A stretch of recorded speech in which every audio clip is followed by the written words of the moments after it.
nafasi kubwa sana ya kupata kazi kwenye lile eneo,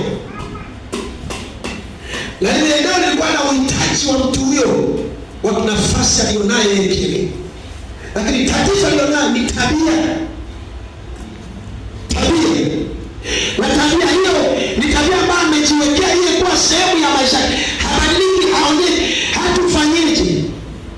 Naomba kuna vitu ambavyo hata wazazi wamehangaika na sisi mpaka nyakati za leo. Mpaka amekubali unaolewa au unaoa. Hajui, yani haelewi yani kwamba ni basi tu aibu niliyovikuta kupitia uzao wa wewe mtoto. Ndivyo ambavyo na mtoto huyo anaenda kukutana naye hapo. Kwa sababu nimeongea mimi mpaka nimefika mwisho.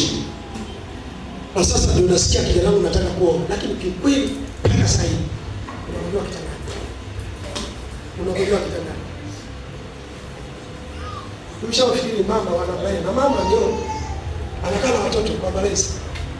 Lakini inafika wakati kijana huyu ni kikonyozi. Mpaka inafika wakati wa kuolewa na anasema sasa mama mimi nataka kuoa. Hawana namna kuzuia sasa mama usiolewe. Sawa? Nataka kuoa. Harusi napangwa na siku ya harusi.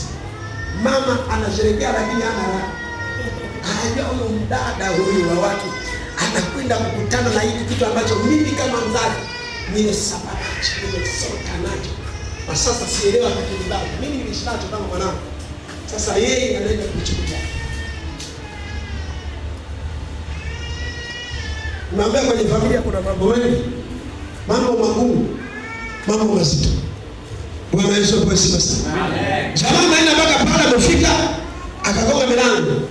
Siku hiyo jamaa ametoka pale akawa pale mlima, akajifanya